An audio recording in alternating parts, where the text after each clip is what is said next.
give you a tour of what the book looks like, and give you a feel what you will be purchasing. So this is the basic cover of the book. You will not, this will be not here. This is just my proof of the book. Beautiful cover. So inside the book, we have another great picture of the book, of the quilts here. I have my dedication, acknowledgement pages. I've gone through most of those as I thanked everybody in the beginning. Our table of contents. The forward. I have two great forwards here. One from Deb Tucker herself, and another one from the Running with Scissor Quilters, Ellen, Heidi, and Kathy.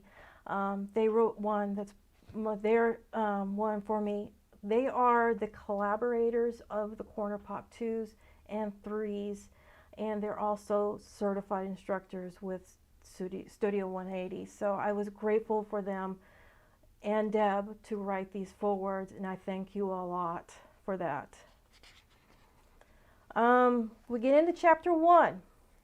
Chapter 1 goes over the idea of the book, how to use the book, and the tools. And when I'm writing this book, I was thinking about how can I make it more appealing for all my customers.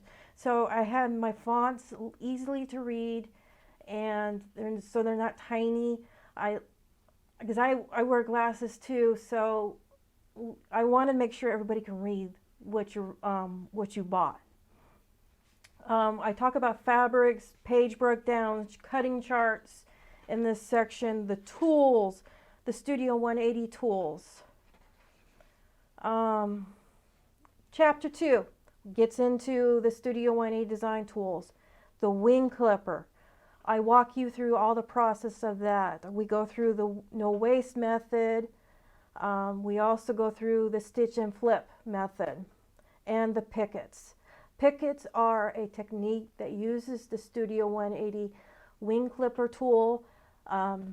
It's just sewing on one end of the rectangle, and that's all explained in this book.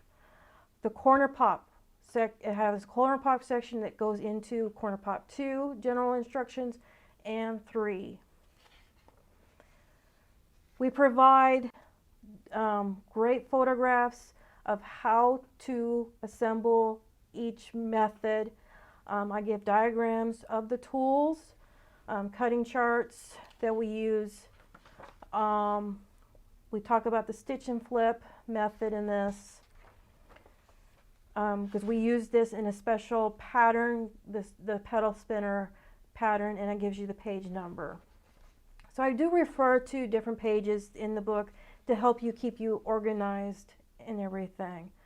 I talk about the trim process, right-handed and left-handed. So we go through and I demonstrate each one. Talks about the pickets trim down for right-handed and left-handed. Then we get into the corner pops. Again, I show you the anatomy of the tools because they're very similar. I only showed one. I also give you tips throughout the book also. You'll find these little tips here and there. Also, in the beginning of the corner pops, I kind of give them background of what the tool is and where it came out from.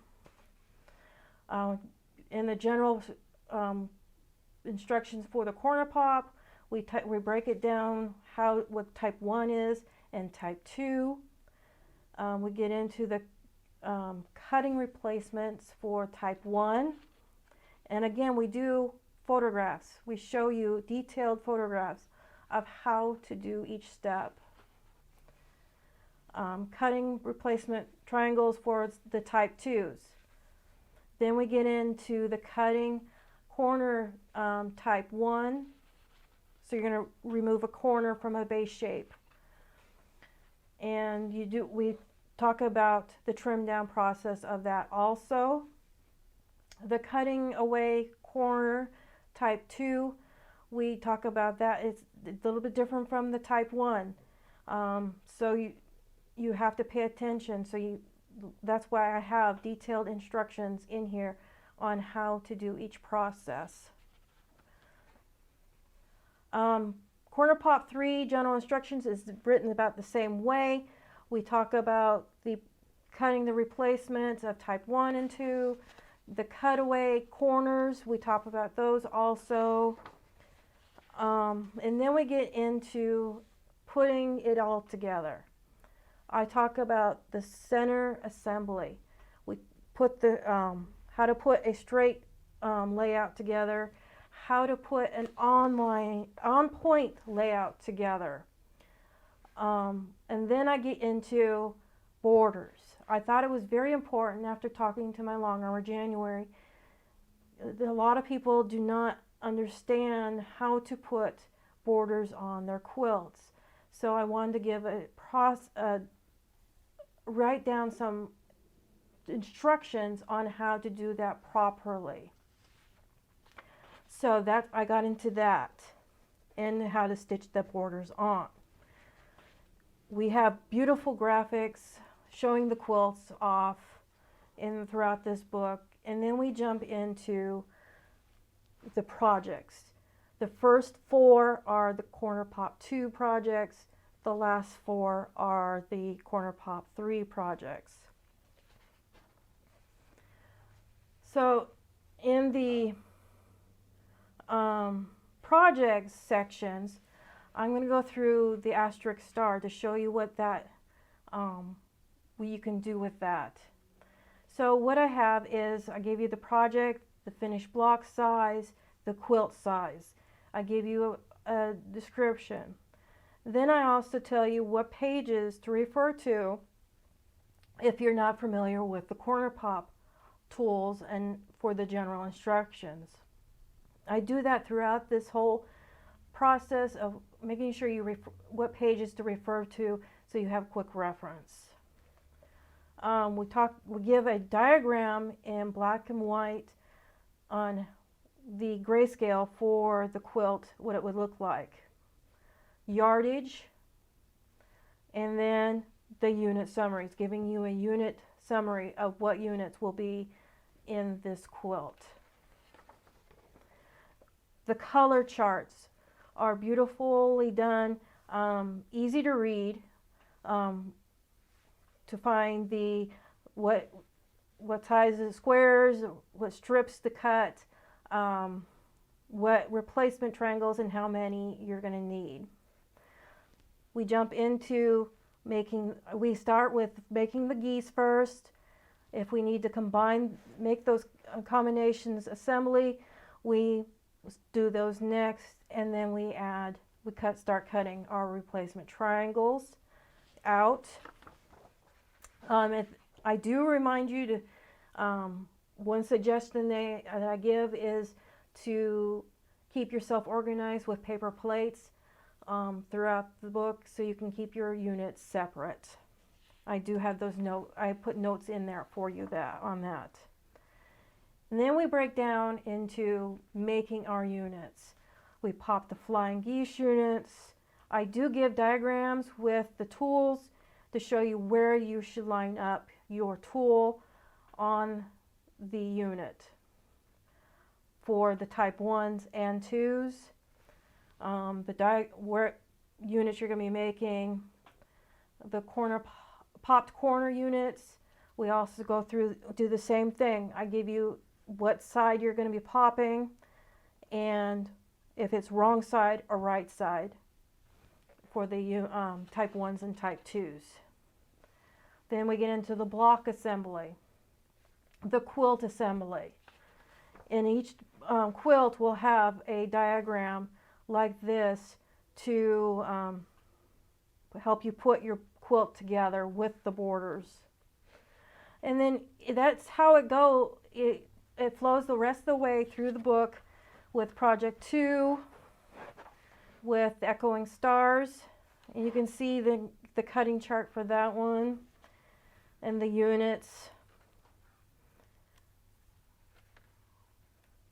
And then we get into nautical sails. Beautiful picture of that one. I love that picture because it's so, reminds me of the ocean and the lakes. And then we get into the next one, which is the scrappy spinner. We could talk about how to make these units with the flying geese.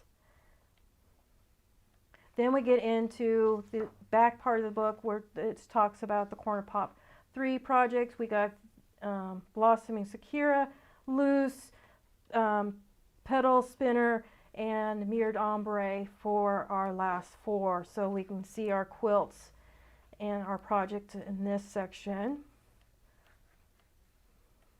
Loose, nice cafe scene.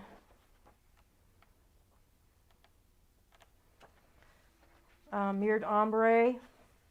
And then finally, in the back of the book, I have an appendix.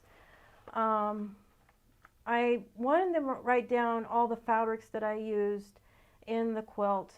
I kept a document on them, and the January was nice enough to put together all the quilting designs and where she got them from. So we're giving them credit, the designers credit, for making those beautiful quilt designs for the quilting.